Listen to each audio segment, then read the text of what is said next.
หมายสูงปีๆน้อๆเขาได้ก่อเขากูก่อข้าวันมื้อนี้เฮามาเรียนการลาดต่อกันการอุปโอ้กันอันคนไทยเขาใช้กันอยู่กูมื้อกูวันนั้นค่ะการอุปโอ้กันถามแล้วก็ตอบค่ะข้าได้ใช้ชื่อว่า A B ลาดต่อกันเนาะไอ้ A เป็นคนถามค่ะไอ้ B เป็นคนตอบนึงค่ะเนาะเฮามาเรียนเรียนด้วยจ้อมกันค่ะอันง่ายๆมันค่ะคุณจะไปไหนอันสีลำแล้วก็สีเหลืองนะคะเป็นเสียงออกไทยค่ะเนาะสีเขียวในเป็นเสียงออกใต้ค่ะอันแถวดั้งเนื้อในเป็นเสียงออกไทยค่ะเนาะค่ะเดี๋ยวดิกใต้เขียนไว้ค่ะคุณจะไปไหนสูเตกว่าไหลสูเตกว่าไหลคุณในกำใต้เฮาได้บ่สูใจกันเนาะคุณเดี๋ยวกำไทยได้เป็นเกใจกันนำนั้นเนาะเป็นข้อความยิงเอค่ะคนเอาซักอย่าเสียเฮาค่ะคนไทยเข้าใจกันเนาะแต่คนไทยเฮานี่บ่สูใจกันนะคุณเนี่ยใจในวางหอคำไว้กันเนาะในวางในหอไว้กันเนาะเจ้าเฮาเจ้าคุณเฮานี่ค่ะเนาะค่อยก็คนไทยเข้าใจกันคุณนี่เป็นข้อความยิงเอค่ะเนาะคุณจะไปในคออุนอคุณจออาจจะปอไอไปหอนอไอไหนคุณจะไปไหนสูเตกว่าไหลเนาะได้เฮาได้สระมันในมันบางปอกมันได้อยู่ตั้งใต้ค่ะเนาะบางปอกได้อยู่ในกลางบางปอกอยู่ตั้งนาค่ะนะสระไทยนั่นค่ะนะ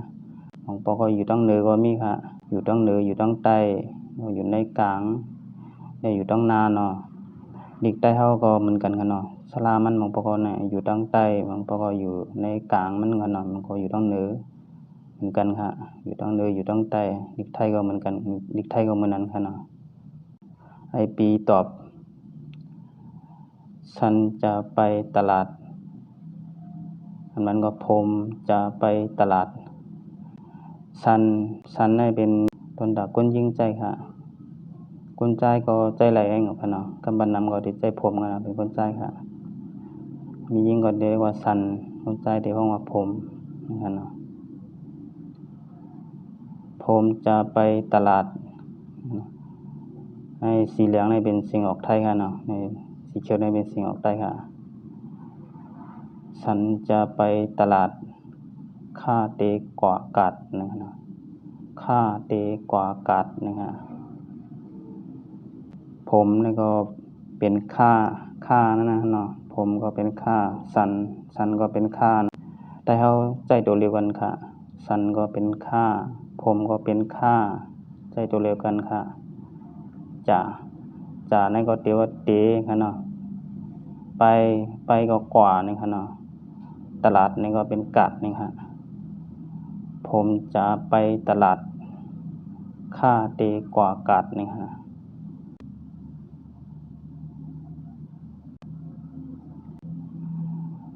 ไอเอเป็นคนถามกันเนาะไอปีเป็นคนตอบคำถามได้เหมือนกันไว้ค่ะเนาะเธอนี่ก็เป็นปองว่าสูนี่ค่ะเนาะคุณนี่ก็เป็นปองว่าเจ้าเฮาเจ้าคุณเฮานี่ค่ะเนาะพอปิ่นกำซื้อกันเนาะพอปิ่นกำซื้อก็เธอนี่ก็เป็นสูค่ะคุณนี่เป็นแปลว่าเจ้าคุณนั่นน่ะเนาะเจ้าเฮาเจ้าคุณเฮานี่ค่ะเนาะพอเป็นความใต้เฮาก็เป็นเจ้าเป็นคุณนั่นค่ะเนาะคุณจะไปไหนเธอจะไปไหน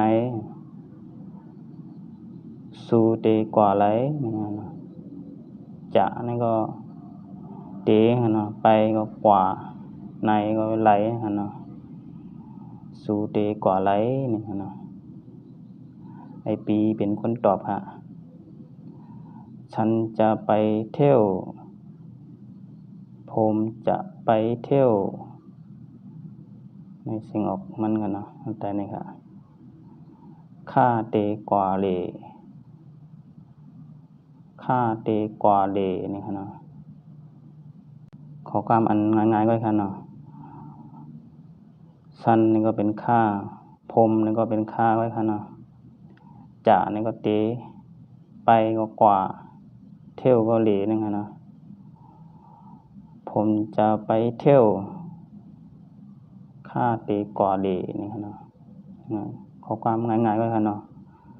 มองโยก็เหมือนความใต้เฮากันเนาะมองโยก็เต็มเหมือนกันค่ะ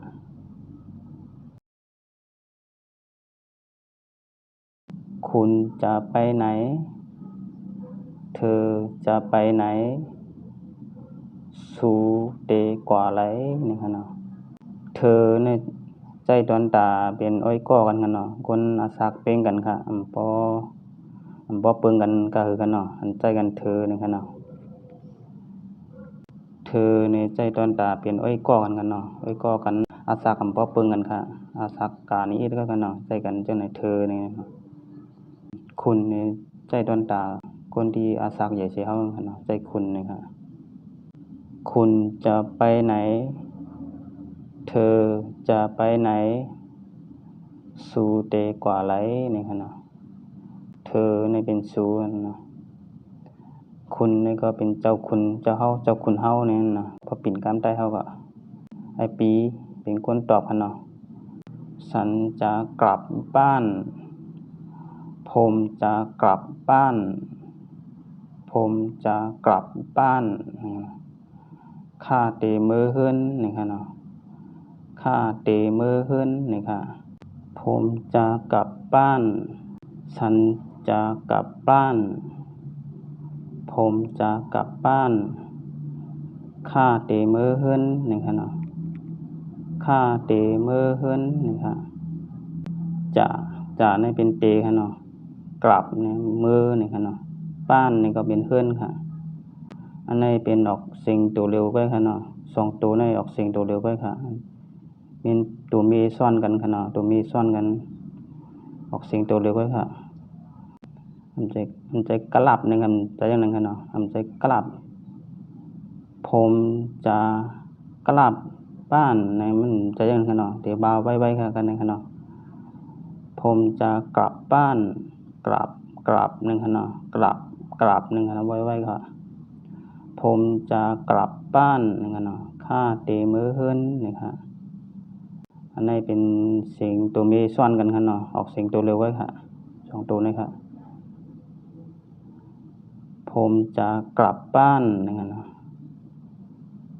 ฉันจะกลับบ้านผมจะกลับบ้านนี่ค่ะเนาะข้าเตมื้อฮื้นนี่ค่ะเอาง่ายๆก็ค่ะเนาะง่ายๆก็ค่ะเนาะบ่หยาบสังขะพี่น้องเขา